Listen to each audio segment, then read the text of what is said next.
Listen carefully to the conversation and answer questions 1 to 5. Hi Andrea, how are you feeling now that exams are over? It's fantastic to have finished, isn't it? And to sleep in every morning. What about you?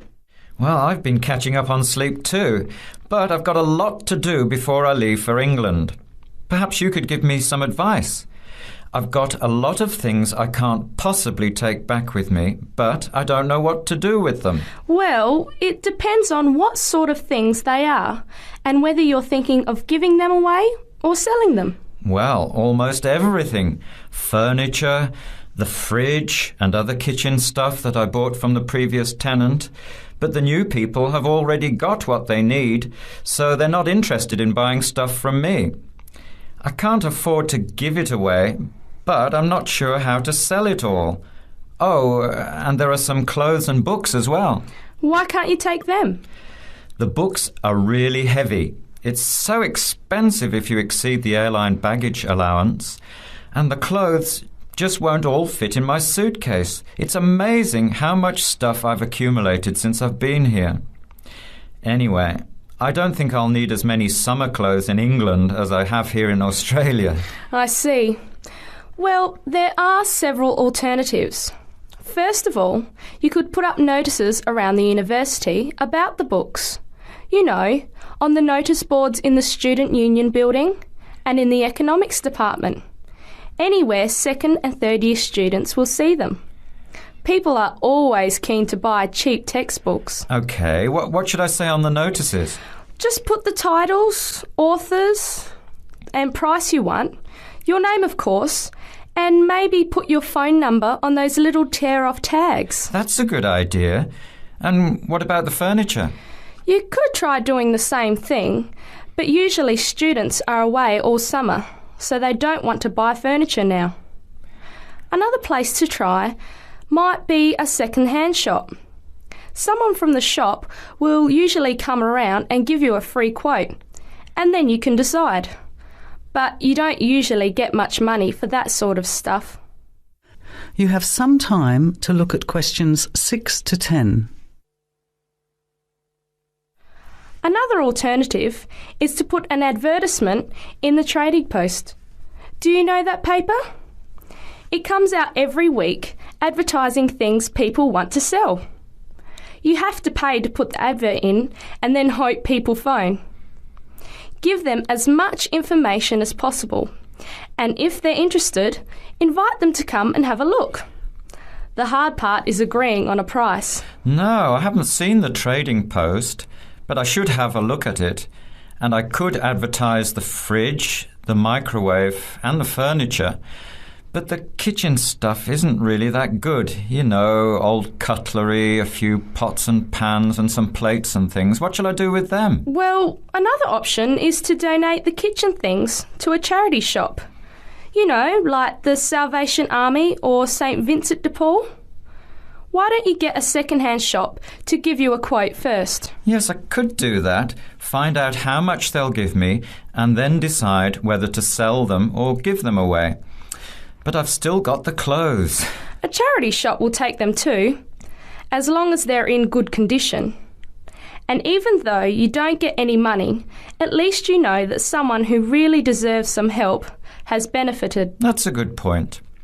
I'll advertise the expensive stuff, the furniture, and donate the clothes and kitchen stuff. Let's go and buy a Trading Post and you can help me write the advert. Well, actually, I'm interested in buying the fridge and the microwave, depending on the price, of course. OK, let's see how good you are at bargaining.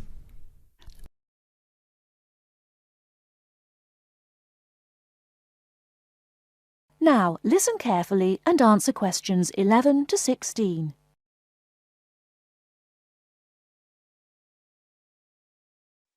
Excuse me, I want to ask you about the charges for meals. Are they the same as they were last year? No, I'm afraid they're not.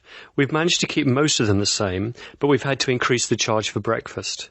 How much is it now? It's $2.50. It used to be $2. I see. What about lunch? It's unchanged, still $3. Does dinner still cost $3? Yes, it does.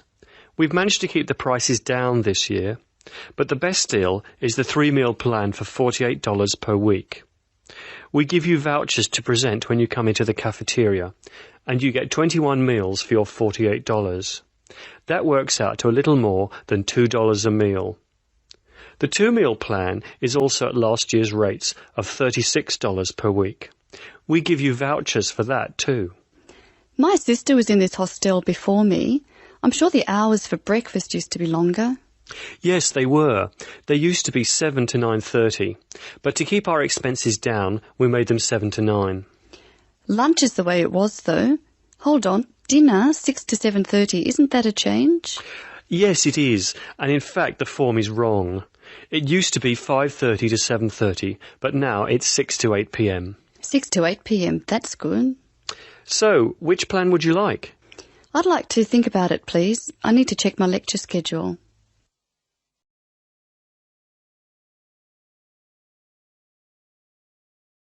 Now listen and answer questions 17 to 20.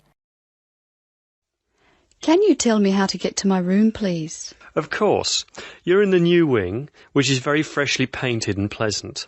But I'm afraid you're going to have to go to a couple of other offices before you can have the key. You're in the admissions office now. Leave this office and turn right and go to the end of the hall.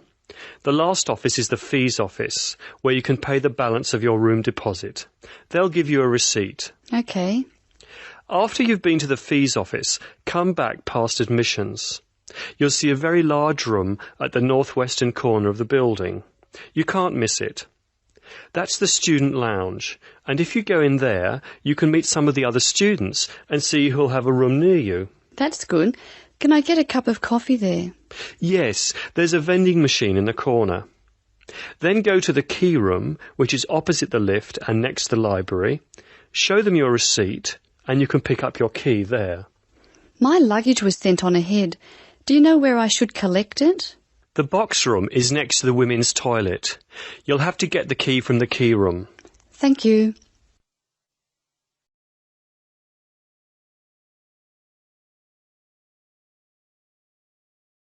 Now listen carefully and answer questions 21 to 26.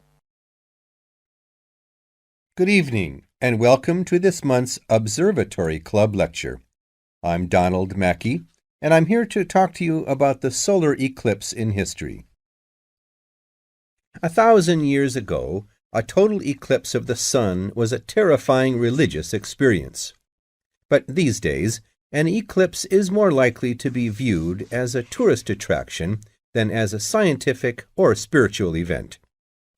People will travel literally miles to be in the right place at the right time to get the best view of their eclipse. Well, what exactly causes a solar eclipse? When the world goes dark for a few minutes in the middle of the day. Scientifically speaking, the dark spot itself is easy to explain. It is the shadow of the moon streaking across the earth. This happens every year or two, each time along a different and, to all intents and purposes, a seemingly random piece of the globe. In the past, people often interpreted an eclipse as a danger signal heralding disaster, and in fact, the Chinese were so disturbed by these events that they included among their gods one whose job was to prevent eclipses. But whether or not you are superstitious, or take a purely scientific view, our earthly eclipses are special in 3 ways.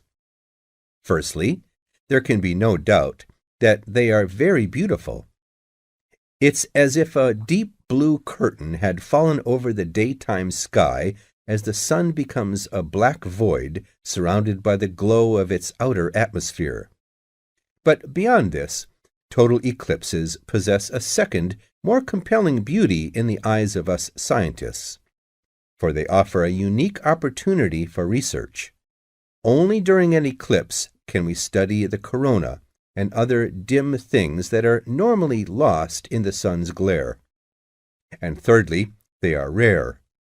Even though an eclipse of the sun occurs somewhere on Earth every year or two, If you sit in your garden and wait, it will take 375 years on average for one to come to you. If the moon were any larger, eclipses would become a monthly bore. If it were smaller, they simply would not be possible. The ancient Babylonian priests, who spent a fair bit of time staring at the sky, had already noted that there was an 18-year pattern in their recurrence, but they didn't have the mathematics to predict an eclipse accurately. Now listen and answer questions 27 to 30. It was Edmund Halley, the English astronomer, who knew his maths well enough to predict the return of the comet, which incidentally bears his name, and in 1715 he became the first person to make an accurate eclipse prediction. This brought eclipses firmly into the scientific domain, and they have since allowed a number of important scientific discoveries to be made. For instance, in the eclipse of 1868, two scientists, Janssen and Lockyer, were observing the sun's atmosphere, and it was these observations that ultimately led to the discovery of a new element. They named the element helium after the Greek god of the sun. This was a major find because helium turned out to be the most common element in the universe after hydrogen. Another great triumph involved mercury. I'll just put that up on the board for you now. See, there's Mercury, the planet closest to the sun. Then there's Venus, Earth, etc. For centuries, scientists had been unable to understand why Mercury appeared to rotate faster than it should. Some astronomers suggested that there might be an undiscovered planet causing this unusual orbit, and even gave it the name Vulcan. During the eclipse of 1878, an American astronomer, James Watson, thought he had spotted this so-called lost planet. But alas for him, he was later obliged to admit that he had been wrong about Vulcan and withdrew his claim. Then Albert Einstein came on the scene. Einstein suggested that rather than being wrong about the number of planets, astronomers were actually wrong about gravity. Einstein's theory of relativity, for which he is so famous, disagreed with Newton's law of gravity in just the right way to explain Mercury's odd orbit. He also realized that a definitive test would be possible during the total eclipse of 1919, and this is indeed when his theory was finally proved correct. So there you have several examples of how eclipses have helped to increase our understanding of the universe. And now let's move on to social. Listen and complete questions 31 to 40. Here is the President of the International Committee, Mr. Samaranch's speech at the opening ceremony of the 26th Olympic Games. I'll read it for you. On behalf of the International Olympic Committee, it gives me great pleasure to welcome you to the Games of the 26th Olympiad, Sydney 2000.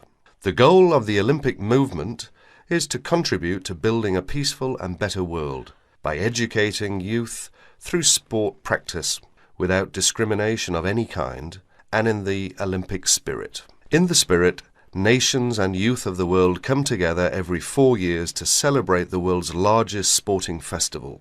SOCOG has organized these sporting competitions in consultation with the international federations responsible for each sport. This is through nomination of technical officials, specification of technical requirements, and the cooperation with IOC and SOCOG on venue and other preparations. We thank each international federation for their vital efforts in the preparation of these Millennium Games. The Sydney 2000 Olympic Games is also the centenary of women's participation. With a record number of events and disciplines for women at the Games, the Olympic movement continues to recognise and support the vital role of women in sport. As we embark on a new millennium, it is the Olympic Games that will continue to unite the world and celebrate humanity.